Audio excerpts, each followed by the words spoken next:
लगाओ रोज एक अर्जी, लगाओ रोज एक अर्जी, कभी तो मान जाएंगे। बना लो मन को मंदिर सा, मेरे गुरुवर आए।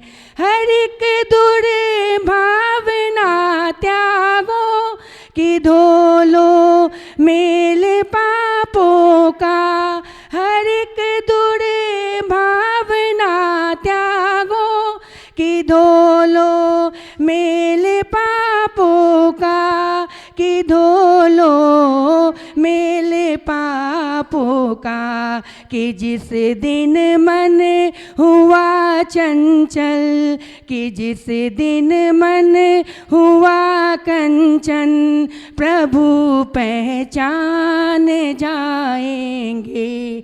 बना लो मन को मंदिर सा, मेरे गुरुवर आए। नमोस्तु गुरुदेव। बहुत बहुत धन्यवाद श्रीमती सरिता देवी जी झांझरी। और हम सब जो व्याकुल है अब मुनिश्री के मुखारवाणी को सुनने के लिए, तो मैं महाराज जी से अनुरोध करता हूँ कि वे अपने मुखारवाणी से हमें अनुग्रहित करें। ओम नमः सिद्धेभ्यः।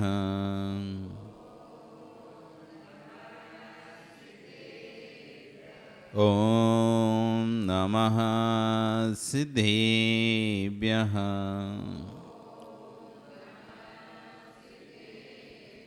ओम नमः सिद्धेभ्यः।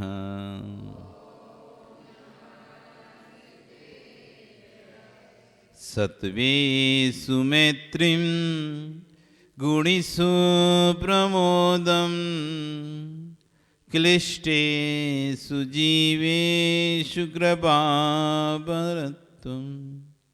माध्यस्थभावं विपरीतवृत्तं, सदा ममात्मा विदधातु देव। सदा ममात्मा विदधातु देव। सदा ममात्मा विदधातु देव। नमो अरिहन्ताणं, नमो सिद्धाणं, नमो आयर्याणं, नमो वज्रायाणं, नमो लोये सव्यसाहुणम्।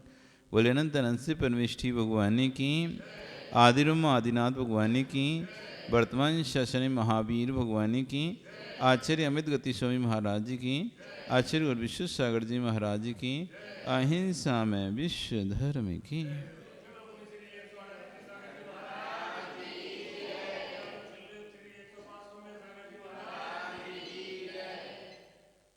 भो बंधु, वर्तमान शासन न्यायिक वर्धमान स्वामी के शासन में तीर्थंकर प्रभु की तरह निश्रा में बैठकर हम सभी जिन देशना का श्रवण कर रहे हैं।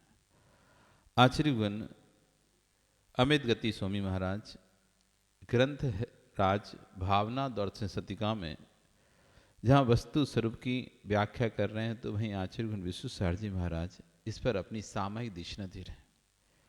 ये 32 श्लोक प्रमाण भावना दर्शन का ग्रंथ है, जिसका अपर नाम है सामयिक पाठ, जिसे हर संप्रदाय में, जैन संप्रदाय में चाहे श्वेतांबर हो चाहे दिगंबर, दोनों संप्रदाय बराबर से सामयिक के समय पाठ पढ़ा जाता है।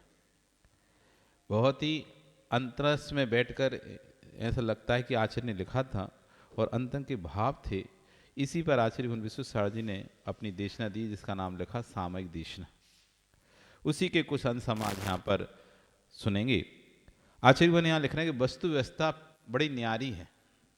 हमको लगता है कि हम व्यवस्था बना रहे हैं, लेकिन सब व्यवस्थित है। हम किसका निर्माण कर सकते हैं? हम किसका निर्माण कर सकते हैं? विमल, ये मंदिर बनाया,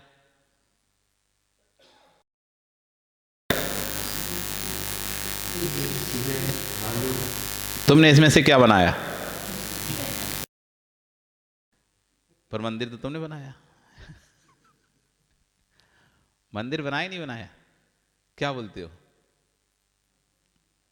हमने मंदिर बनाया, हमने मंदिर बनाया। तो जय कुमार जी, इसमें क्या क्या लगा मंदिर बनाने में?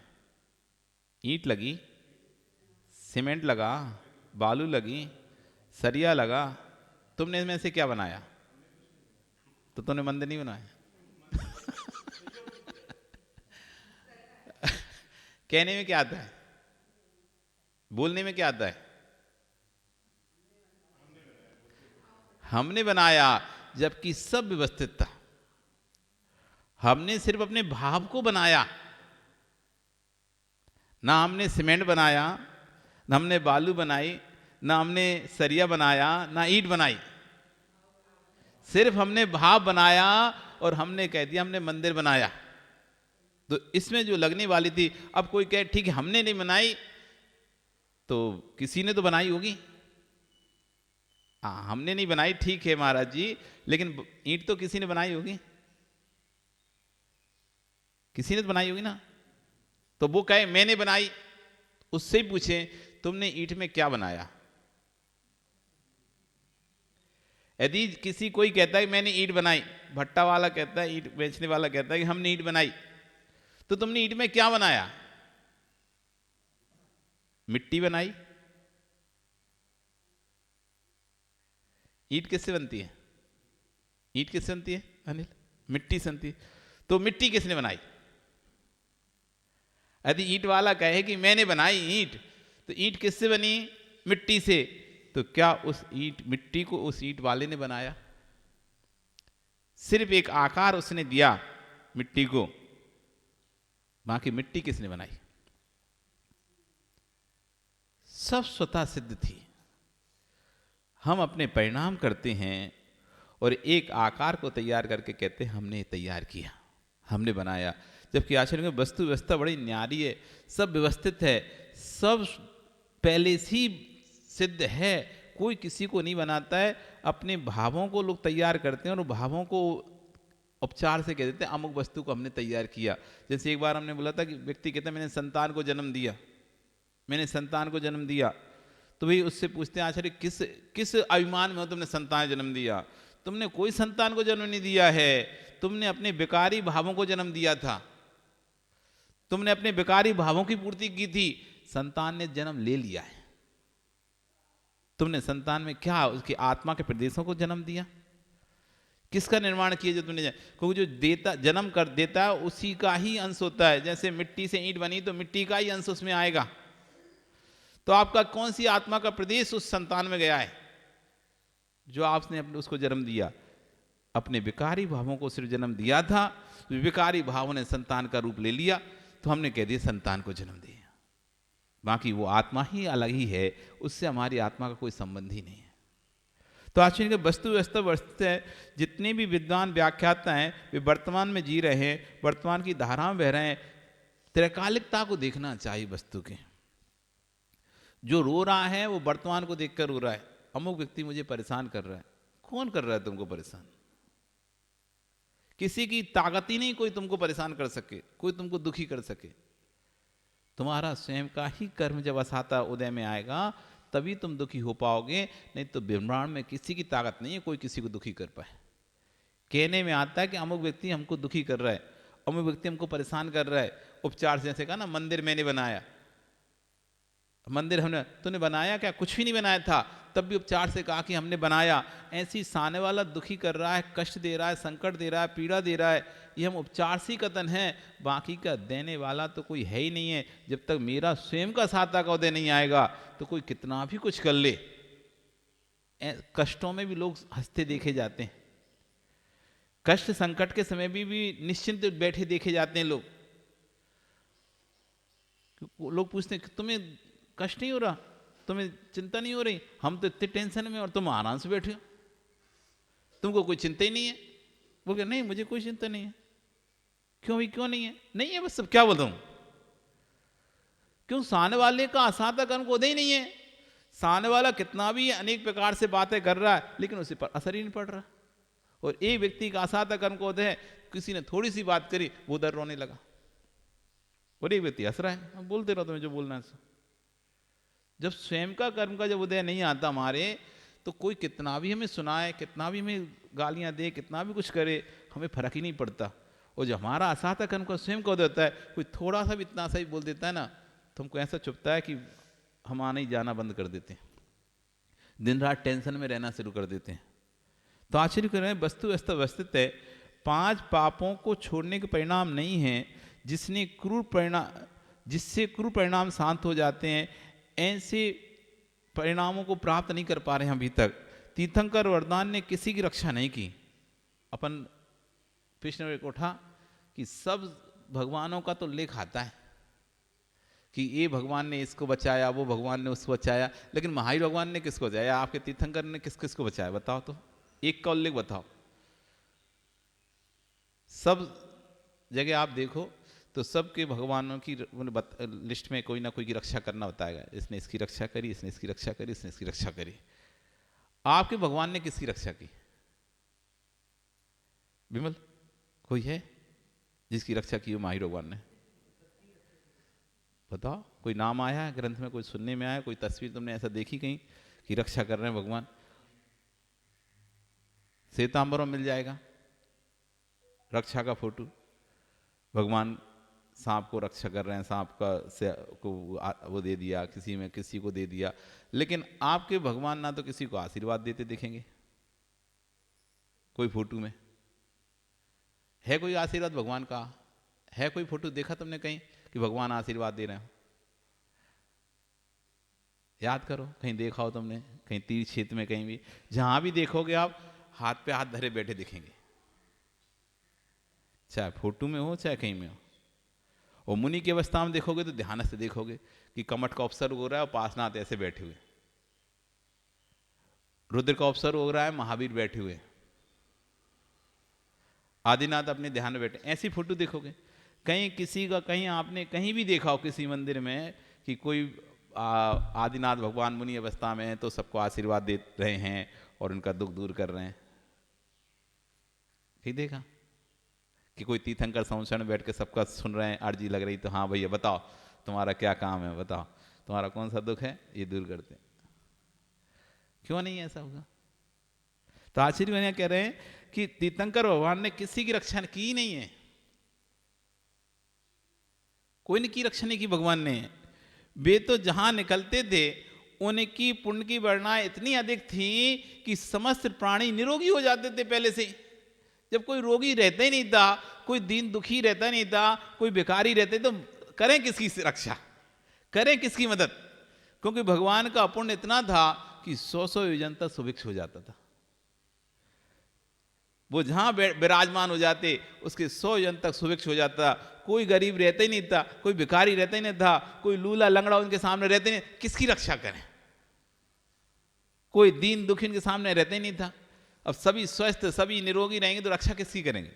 तो आज ये कहें कि तीर्थंकर भगवान ने किसी की रक्षा नहीं की। वे जहां से निकलते थे उनके शरीर से निकलने वाली प्रोग्राम से समस्त प्राणियों को शांति प्राप्त होती थी, सभी जीव निरोगी हो जाते थे, कहीं भी कोई दुर्भिक्ष नहीं रहता था।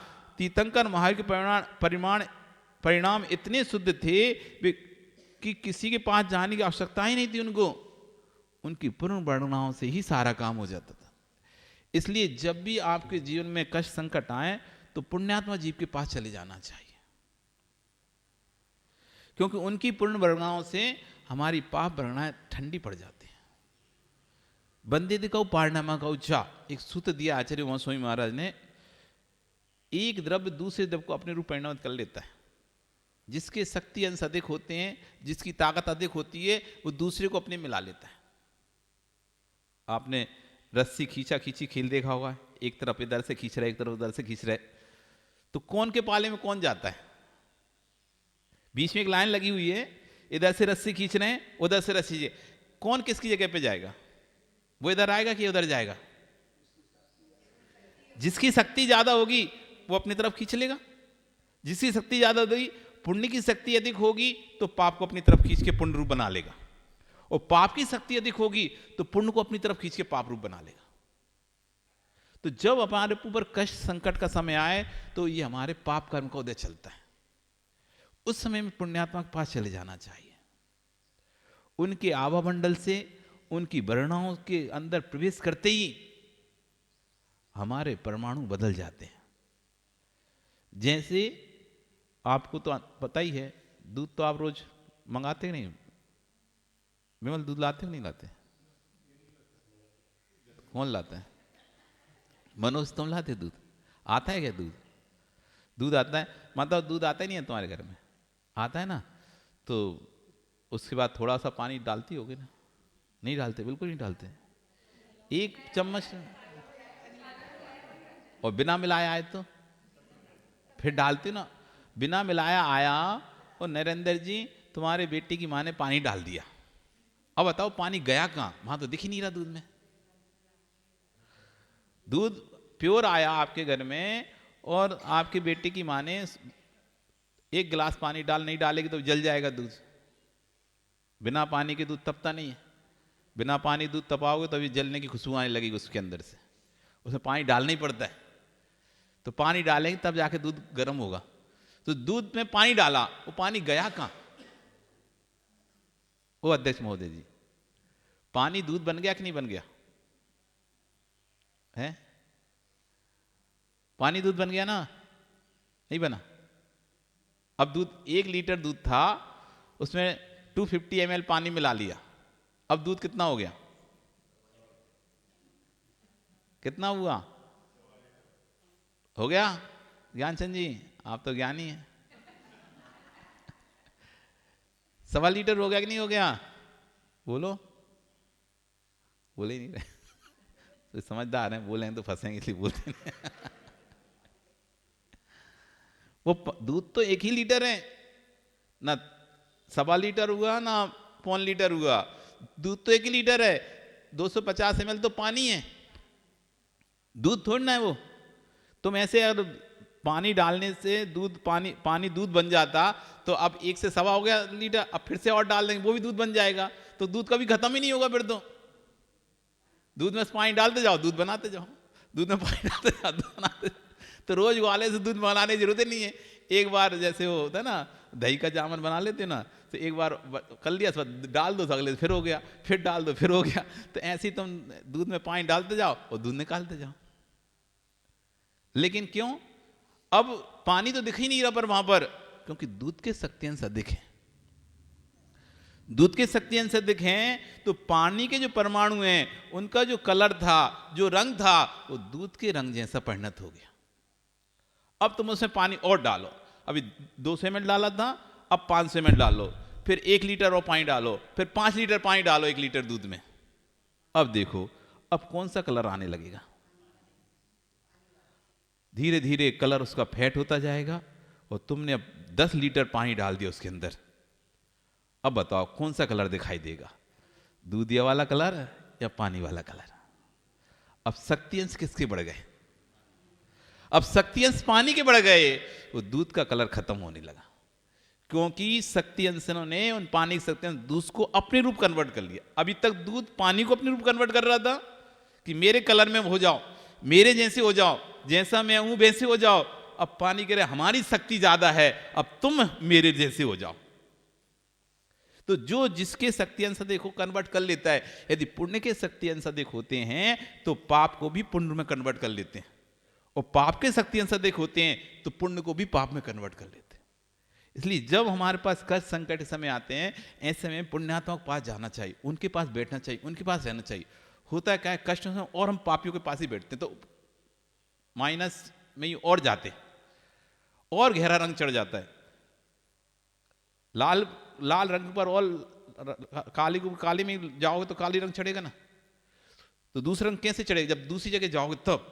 तो पुण्यात्मा पर जाने से हमारे जो पाप की वर्णाएं हैं वो शांत होती हैं और हमारे धीरे धीरे अशुभ कर्म शांत हो जाते हैं। ये तो है कि भगवान महावीर स्वामी समय कोई दुखी क्यों नहीं था, क्योंकि उनकी उतनी पुण्य वर्णाएं थी, इतनी पुण्य वर्णाएं थी, उनके पास जाते ही लोगों के दुख दूर हो जाते थे, उनकी पाप की वर्णाएं पुण्य रूप परिणत हो जाती थी, पूर्ण रूप परिणत। इसलिए हमें भगवान को किसी कल्याण की जरूरत नहीं पड़ी, किसी कल्याण करने की जरूरत नहीं पड़ी। किसका कल्याण करें? दुखी हो तब तो कल्याण करें। उनके शासन में कोई दुखी नहीं था, उनके सामने कोई दुखी आते नहीं था, तो कल्याण किसका करें? इसलिए नहीं किया। आचार्य कह रहे हैं परिणाम शुभ होने से आवा मंडल शुभ होता है। हमारा एक आवा मंडल है, हमारे शरीर से बाहर निकलता है, किसी का 1 फीट दूर तक जाता है, किसी का 2 फुट दूर तक जाता है, किसी का 5 फुट दूर तक जाता है आवा मंडल। आप देखो कभी कोई आपके पास बैठ जाए, फिर थोड़ी दूर गर्मी लग रही, दूर सर के बैठे। कोई आपके पास में सट के बैठ जाए तो आपको थोड़ा सा अनईजी फील होने लगता है, भैया थोड़ा सरक के बैठो, चिपक के मत बैठो, चिपक के नहीं बैठो, वरनाएं खींचती हैं। इसलिए हमेशा चाहे सभा में या घर में कहीं भी थोड़ा सा किसी से दूरी बना के रखना चाहिए, एकदम सट के नहीं बैठना चाहिए। सट के बैठने से क्या होता है, उसके यदि नेगेटिव वर्णाएं हैं तो हमारे को प्रभावित करने लगती हैं, हमको गुस्सा आने लगता है, हमको चिड़चिड़ापन आने लगता है। घर में कोई एक व्यक्ति चिड़चिड़ा हो तो देखोगे आप धीरे धीरे पूरे घर में सब चिड़चिड़ापन होने लगता है, सब चिड़चिड़ करने लगते। कभी कभी ऐसे एक व्यक्ति शांत हो तो धीरे धीरे लगता है फिर घर ही पूरा शांत हो जाता है। अब कुछ बोलते नहीं है, हम भी नहीं बोलते, छोड़ो। मतलब सामने वाले की शांत वर्णा इतनी अधिक हैं कि उसको देखते देखते अब नरेंद्र जी, अब आपको देखते देखते आपके देवी शांत हो जाते हैं। अब बोलते नहीं है तो अब ये कुछ बोलते नहीं तो हम क्या करेंगे बोल के, चलो हम भी चुप रहते हैं, छोड़ो। ये बोले तो हम बोले, ये कुछ बोलते नहीं है तो धीरे धीरे धीरे धीरे किसी वर्णा जिस तरह की रहती है, घर में शांति का वातावरण रहता है तो धीरे धीरे धीरे धीरे सब शांत होने लगते। और घर में लड़ाई का वातावरण होता है ना, शांत व्यक्ति भी घर में आता है ना, तो धीरे धीरे वो भी उसका भी मुंह खुल जाता है, फिर वो भी वैसे ही लड़ने लगता है। ये क्या हुआ है? ये आवा मंडल का असर है। तो आचार्य वर्तमान को ही मत निहारना, तो इस पर्याय को तो नहीं बचा पाएगा, लेकिन अपने परिणामों को जरूर बचा सकते हो। आप इस पर्याय को तो नहीं बचा सकते। इस वर्तमान जो पर्याय मिली है, आज नहीं तो कल ये नष्ट होनी ही है, और धीरे धीरे स्पष्ट दिख ही रहा है, ढलती तो जा ही रही है। बचपन था, बचपन से युवावस्था आई, जवानी आई, अब प्रौढ़पना आया, और धीरे धीरे वृद्धावस्था आएगी, और फिर वृद्धावस्था के बाद मरण हो जाएगा। तो इसको तो हम बचा नहीं पा रहे। कितना भी ऐसा नहीं कि भोजन नहीं कर रहे, तेल नहीं लगा रहे, मालिश नहीं हो रही, या शरीर का ध्यान नहीं रख रहे, मॉर्निंग वॉक नहीं कर रहे हो, दवाई नहीं खा रहे, सब तो खा रहे हो। ऐसी कौन सी चीज है जो आपने शरीर की रक्षा के लिए नहीं की है? जब भी डॉक्टर बोलता है ये काम करना है तो आप तुरंत करते हो। आपको लगता है कि नहीं ये चीज़ हमारे शरीर के लिए हेल्थ रहेगी, प्रोटीन मिलेगा, विटामिन मिलेगा, तो वो भी चीज़ भी खाते हो आप। फल फ्रूट आप अच्छे से खाते हो, ध्यान रखते हो अपने चेहरे का, अपने शरीर का सब। फिर भी देखो ये शरीर ढलता जा रहा है, ढलता। कोई रोक पा रहा है किसको कि भाई वो व्यक्ति ने शरीर का ध्यान रखा, उसका शरीर रुका है, रुक गए, स्थिर हो गया, इससे ज़्यादा उसकी आयु नहीं बढ़ रही, या उसका चेहरा नहीं ढल रहा। कितना भी सुंदर से सुंदर व्यक्ति हो वो भी ढल रहा है, कितना भी ताकतवर व्यक्ति हो, शक्तिशाली व्यक्ति रहा हो, वो भी ढल रहा है। तो सब ढल रहे हैं। तो कह रहे हैं इस पर्याय को तो हम नहीं बचा पाएंगे। आप बचा पाओगे क्या? कोई नहीं बचा पाएगा, लेकिन परिणामों को हम बचा सकते हैं। अपने परिणाम अच्छे रखकर अगला भव अच्छा तैयार कर सकते हैं। अच्छे परिणाम रखो, किसी प्रति खराब मत रखो। जितना हो सके जब जब धर्म के अवसर मिलें, जब जब सेवा के अवसर मिलें, उनको मत चूको। नियम कर लो, इतनी सी पर्याय बची है, इस पर्याय में जितना ज़्यादा धर्म हो सके कर लो, क्योंकि आगे आने वाली पर्याय पता नहीं है मनुष्य मिलेगी नहीं मिलेगी। हो सकता है तिरंज की मिल जाए तो तुम्हें कोई मंदिर के पास भी नहीं भटकने देगा, डंडा मार के भगा देंगे। आज कोई यहाँ पर आ जाए स्वान, देखो आप भगाओगे नहीं भगाओगे। कोई गाय बैल भैंस कुछ भी आ जाए, आप भगाओगे नहीं भगाओगे। आप सुनना भी चाहोगे, तिरंज बनकर भी सुनना चाहोगे, तो कोई तुम्हें सुनने नहीं देगा। तुम सोचो मैं यहाँ बैठ जाऊं तो बैठने भी नहीं देगा कोई तुमको, कि मैं मंदिर के प्रांगण में बैठ जाऊं शांति के लिए 2 मिनट, तो कोई 2 मिनट भी नहीं बैठने देगा। बैठने दोगे जय कुमार जी? अभी कोई स्वान आ जाए यहाँ बैठना चाहे हैं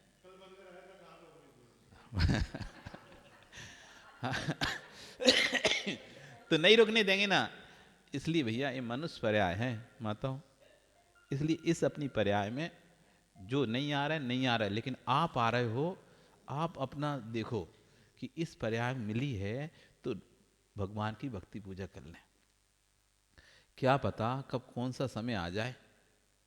ऐसे ऐसी घटनाएं, ऐसे ऐसे एक्सीडेंट होते हैं व्यक्ति कहता है बाल बाल बच गए, याद है ना? इनको तो याद ही होगा, इनके तो दुकान में ही हुआ था दीमापुर में। तो कब कौन से एक्सीडेंट कहाँ पे घट सकते हैं पता नहीं चल सकता। इसलिए ये लाइफ जीवन हमें मिला है, जितनी भगवान की भक्ति करना है कर लो। जो नहीं आ रहे हैं उनको मत देखो कि वो तो नहीं आता, हम ही आते हैं। हम आ रहे हैं, हमारा तीर पुण्य है। ये प्रशस्त परिणाम होना भी तीर पुण्य का कार्य है।